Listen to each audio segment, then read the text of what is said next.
मैंने पहले किया वर्कआउट और जैसे ही मैंने अपना वर्कआउट कंप्लीट किया उसके बाद मेरे पास आने वाले थे बच्चे। ये थी मेरी लास्ट एक्सरसाइज। 6 6 7 7 रेपिटेशन में चिन अप के लगा लेता हूँ बीच में एक बार, अगर बॉडी में पावर बचे, वरना तो कोई कंपल्सरी। तो उसके बाद आ गए बच्चे, मैंने किया काम शुरू बच्चों के लिए। जितना हो सके हम आपकी तरफ से देना चाहते हैं कि आपको नई चीज़ें और नई नई चीज़ें आप लोग सीखें, ठीक है। तो आज हम एक्सरसाइज के ऊपर बात करेंगे। किसी को आप में से स्क्वाट की नॉलेज है? कैसे बैठते हैं, कैसे खड़े होते हैं? एनीबॉडी? किसी को कुछ एक्सरसाइज की नॉलेज है? पुशअप लगाने आते हैं आप में से बॉयज किसी को? एनीबॉडी? यू आ जाओ, दिखाओ भाई।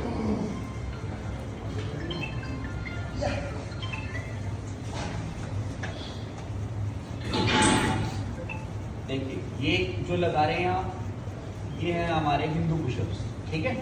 इसको बोल देते हैं ऐसे जर्क पुशअप्स बोल देते हैं। बेसिकली आपने करना कैसे है? Good morning ma'am. Good morning ma'am. आपने बेसिकली करना क्या है गाइस, हमारे पास कंटेंट लिंक कम है। आप दोबारा एक बार बच्चा किसी को नहीं दिखाई दे रहा तो खड़े हो सकते हैं आप लोग गर्ल्स, ठीक है। अगर दिखाई दे रहा तो बेस्ट है, ठीक है। पुशअप लगाइए। आपका देखिए जो स्टांस है ना, एक मिनट रुकिए। स्टांस किसको बोलते हैं? आपके रख रखाव की स्थिति, आपने हाथों को कैसे रखा हुआ है। Is it always wider than your shoulder? इसको खोलिए, अपने हाथों से ज्यादा खोलिए और खोलिए। ये आपकी कंधों का स्टांस है, ठीक है। 10 आप सभी का भी यही है। खड़े हो जाओ बेटा, शर्माना नहीं है। सीखने आए तो सीखो, आगे आने यहाँ आ जाओ मेरे पास, ठीक है। अगर आपने सीखना है तो सीखने की चाहे तो यहाँ खड़े हो जाओ बेटा, ओके। देखो इस ये स्टांस होता है आपका गाइस। जितने कंधे चौड़े हैं ना, ये कंधे यहाँ तक एक का स्टांस है। मेरे हाथों के सामने देख पा रहे हैं ना आप? इस वाइडर देन शोल्डर, इन्होंने रखा है हाथों को wider than shoulder, and your hands grip is always this one, outward side, यानी कि बाहर की तरफ हाथ को करना है। इसका रीजन क्या है? खड़े हो, थैंक यू, यही कहना है आपने। इसका रीजन क्या है कि जो आपकी पाम्स है ना, पाम्स का मतलब पता है सबको?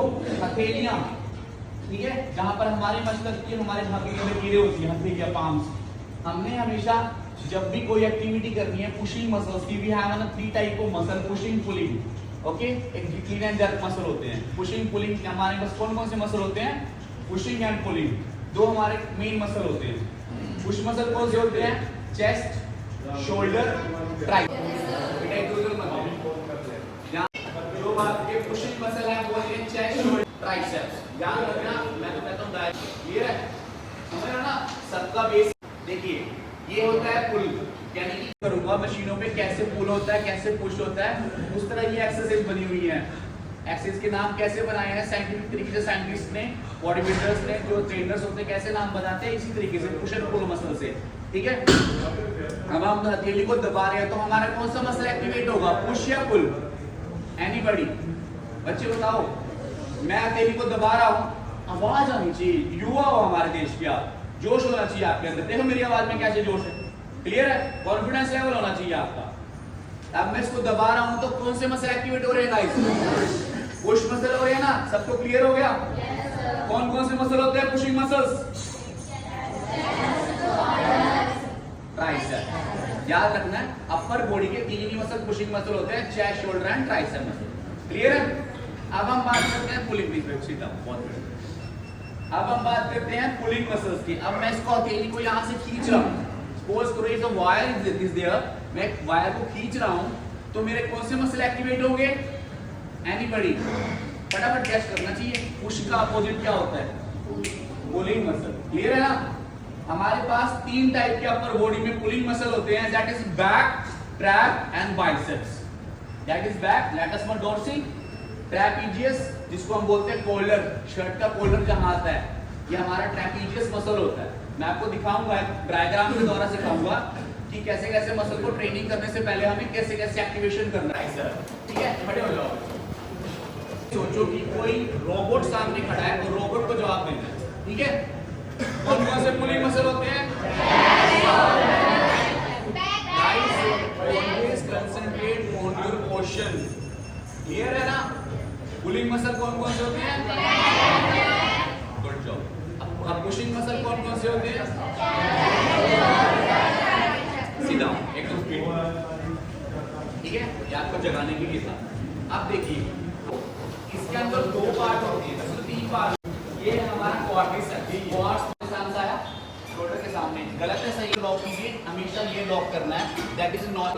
पूरा ऊपर जाने दो, पैर से आगे नहीं आने दे, ठीक है। ये मसला है ना लैट्स होता है, जिसको बैक प्रोवाइडर वी शेप बोलते हैं ना, लैट्स। वो वाली मशीन जो अभी कर रहे थे सभी, देखो उस मशीन की तरफ देख रहे हो बच्चों, that is lats pull down machine, ठीक है। क्यों ना हम उसके पास चलते हैं, हटो साइड हटो, कम। अगर किसी काम को करना है तो अच्छे से करेंगे, वरना करेंगे। एक बच्चा आ चल बेटे बैठ, वेट, हाँ बैठ, बस मत वेट लगा, इसका वेट बिल्कुल कम कर देंगे, ठीक है। आराम से बैठिए, हल्का। इसमें कमर सीधी, चेस्ट अप, पूरी बॉडी स्ट्रेट लगा, इसको नीचे ला, पूरा नीचे लेकर आए, फिर पूरा ऊपर जाने दीजिए, ठीक है।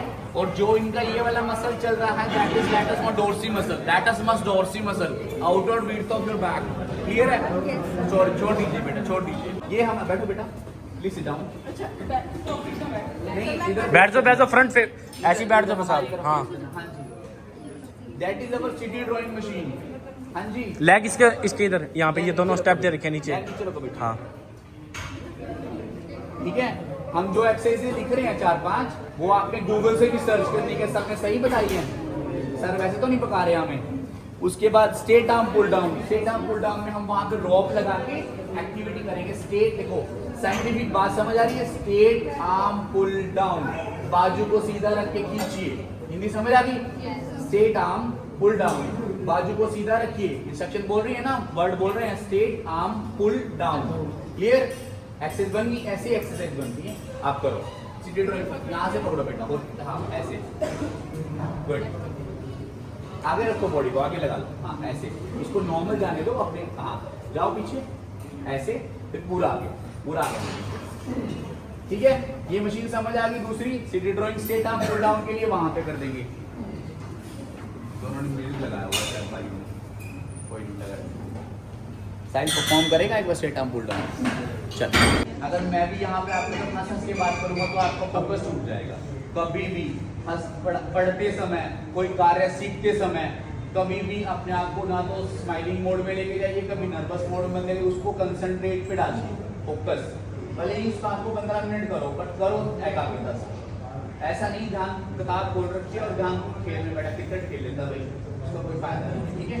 फोकस, गुड जॉब करविद, good job, relax, please stop, relax. Lift करना एक होता है ईगो लिफ्टिंग। ईगो लिफ्टिंग में जैसे हम सोचते हैं ना कि मैं तो फलाने आदमी से ज्यादा वेट लगा दूंगा, कहीं वेट क्या है मैं तो लगा दूंगा, नहीं, मसल कंट्रैक्ट कर देगा और फिर इंजरी, ठीक है। Please lift.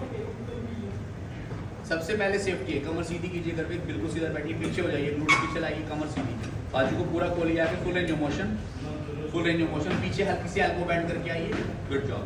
Stretch and forward, एकदम से सामने जाइए, रुकना नहीं है पीछे आगे, ठीक है। समझ आ गई सबको पोजीशन। अब मैंने आपको 2 मसल समझाए थे, वही याद रखने हैं, पुश मसल और पुल मसल। लेग डे की ट्रेनिंग मैं कल दूंगा ताकि आप ये भूल ना जाए। चलिए, थैंक यू करविद। पुशिंग मसल कौन कौन से होते हैं? पुशिंग ट्राइसेप्स कौन सा होता है? ट्राइसेप्स, दैट इज पाम बेटा, हाँ हथेली है वो, ये ट्राइसेप, ठीक है। चेस्ट, शोल्डर, ट्राइसेप, आप सबको पता लग गया। अब पुलिंग मसल कौन कौन से होते हैं? Pulling, back, trap and biceps, clear है, ठीक है। सर फ्रीज होते हैं ना, तो ये वो वाले सर है। तो अभी जो मेरा यहाँ पे बुलाने का खत्म होता था, वो था आपको बताना म्यूजिक के बारे में। म्यूजिक तो आप सब सुनते ही होंगे, कौन कौन मतलब किस किस टाइप के म्यूजिक होते हैं? क्लासिकल होते हैं, सेमी क्लासिकल होते हैं, फोक होते हैं। फोक जो हमारे हरियाणा के होंगे, जैसे आनंद वगैरह, पंजाबी की अगर बात करें जो वगैरह ना, अलग अलग फोक सॉन्ग होते हैं हमारे। सेमी क्लासिकल जो आज हम सुनते रहते हैं, जैसे राता लंबिया, हाँ वो रोमांटिक्स होते हैं, जो होते हैं ना किस साइड होते हैं। और कुछ होते हैं क्लासिकल। क्लासिकल राग जानते हैं कोई भी किसी को पता हो राग के बस राग, वो राग का नाम है, ठीक है। राग होते हैं जिसमें हम अलग अलग बंदिशें करते हैं। बंदिशों का मतलब होता है, बंदिश का मतलब होता है कि कुछ हमने जोड़ दिया, किसी को उसको बाहर नहीं निकालना, रूल्स बना दिए उसके ऊपर, उस रूल से बाहर ना निकलना। और जो बंदिश होती है वो अलग अलग राग के। ऑटो ट्यून का नाम सुना है कभी? सुना है? ऑटो ट्यून एक ऐसी चीज़ है जिसमें ना बेसुरा आदमी ना सबसे ज़्यादा सुरीला हो सकता है। फिर तो कोई भी मतलब सिंगर हो ना, अरिजीत सिंह की आवाज़ में भी हम गा सकते हैं। मैम कहाँ गई? रेणुका मैम नहीं है।